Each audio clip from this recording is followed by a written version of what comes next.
we need a really long final tube. You can't snorkel at depths beyond a foot or two. It's physically impossible. You end up just rebreathing the same air. But I could just move the tube every few breaths. Besides, I don't have to exhale into the tube, just inhale from it. No, it doesn't matter. Your lungs don't have the force to suck in air from more than a foot or two away. It has to do with how air pressure works, and I'll just suck harder. Role-playing games are cooperative. A chance to bond with your friends and play through a fantastic story together. The Game Master is your guide through the adventure. The referee, not your opponent. Unless your game devolves into the NERF Wars. Please click like and subscribe so you don't miss an episode. So, Azeron. Once again, GM starts the game session with a setup phase, which the players refer to as an interrogation phase. As a favored soul of Heronius, what do you do? I seek out and battle evil wherever I find it, and I, spread the good word of Heronius to those who do not know of his good word. And what sort of teachings do you spread, exactly? Knowledge religion isn't actually on my class's skill list, so I wouldn't know. Ha ha. Alright. Balkoth, have you given any further thought to the matter of the blink spell versus the uncanny dodge class ability? In an attempt to combat, or at least slow down, the pace of GM's constant addition of house rules, which the players would call nerfs, Balkoth's new tactic was to propose his own game balance changes. Well, first off, uncanny dodge allows me to react to keep my dex bonus against any attacker, even invisible ones.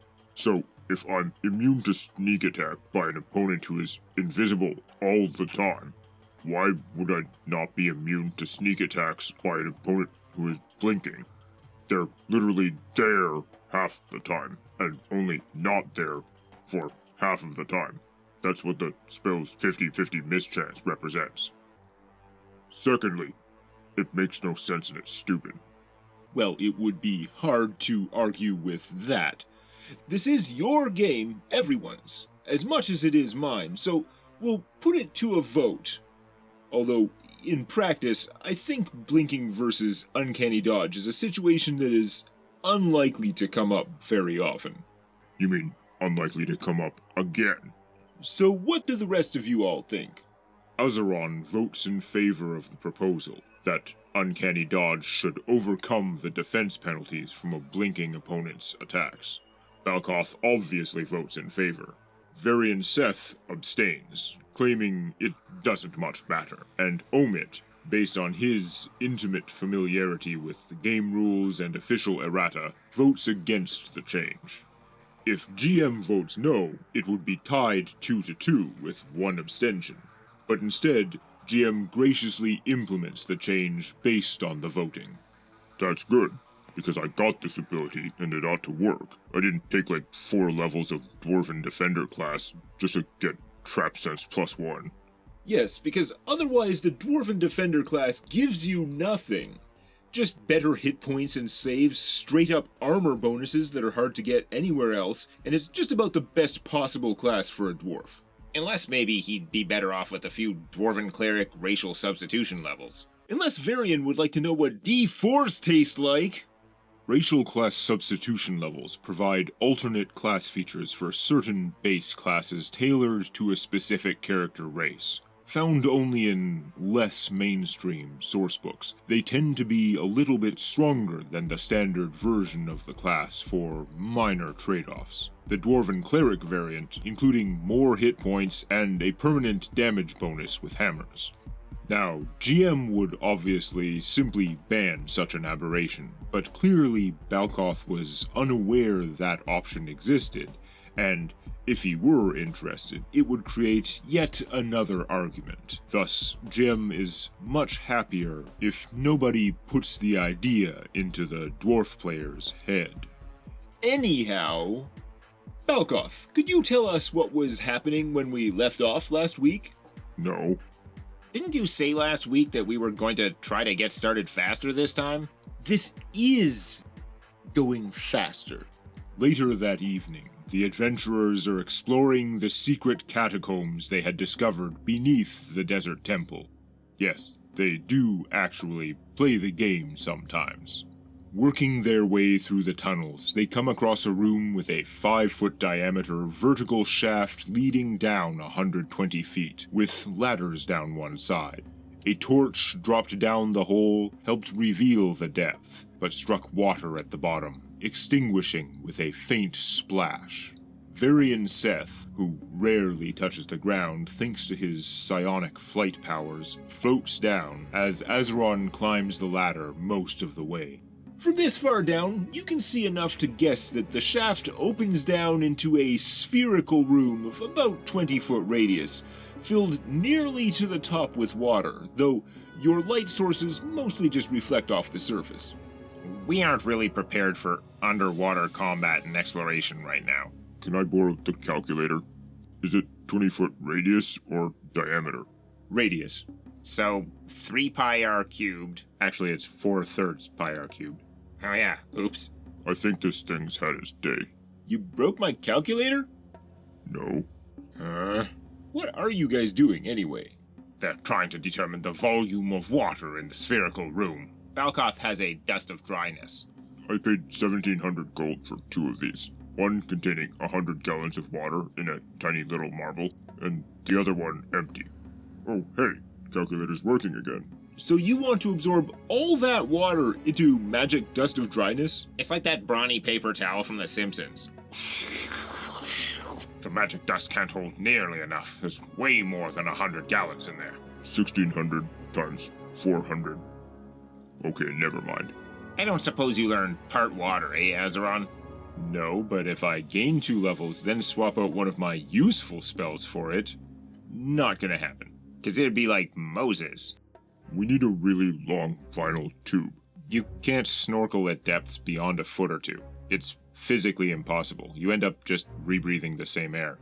But I could just move the tube every few breaths. Besides, I don't have to exhale into the tube. Just inhale from it. No, it doesn't matter. Your lungs don't have the force to suck in air from more than a foot or 2 away. It has to do with how air pressure works, and I'll just suck harder. naturally, faced with this obstacle, our heroes heroically declare, "Screw this. We'll find another path."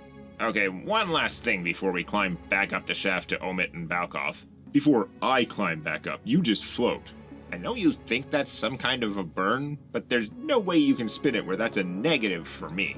Anyway, last thing you try, I'll position myself 50 feet up from the bottom and cast Energy Stun into the water, just to see if anything not immune to electricity is down there. Just before the sphere of energy hits the water, it stops. It simply disappears without effect. Now that's interesting. Okay, what could have stopped it? Omit shrugs, ever the talkative one. It can't be a 20-foot radius Odaluk's resilient sphere because it doesn't stop physical objects like the torch. And it can't be Odaluk's dispelling screen because GM banned that after the Iron Fortress one-shot. An anti-magic sphere? No, and by the way, it and all its variants are banned. Omit does not open his mouth, but he shoots a glance which virtually screams out, Something is banned? What a shock! How big is a minor globe? Die, minor globe of invulnerability! When Varian dispels the minor globe that was shielding the area from low-level spells, a lightning bolt shoots straight up out of the water. Those of you still in the shaft take 36 damage, reflex save for half. Ow. Ow. Thanks. What we need is quick dry cement. Or we could just pee down the hole. Hahaha, that's great. I'm doing that. Well, why don't we get out first? Fine.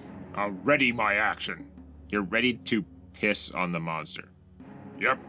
After that, the situation got weird. Azeron and Varian yo-yoed up and down the shaft, climbing ladders, having ladders fireballed by the Naga lurking in the water below, climbing ropes dropped down by Balkoth and Omit, having those ropes fireballed by the Naga as well. Azeron casting airwalk on himself to gain elevation, only to have it dispelled. Finally, Azeron cast Righteous Might, the divine spell granting him increased size so that instead of falling, he more or less filled the shaft, allowing him to crawl up or even pause in place without risk of falling. By the time that was dispelled, he was in range of Balkoth's 30-foot length of heavy chain, and the others managed to pull him up out of the shaft. Ow. Let's not do that again. I take my readied action. Your readied action?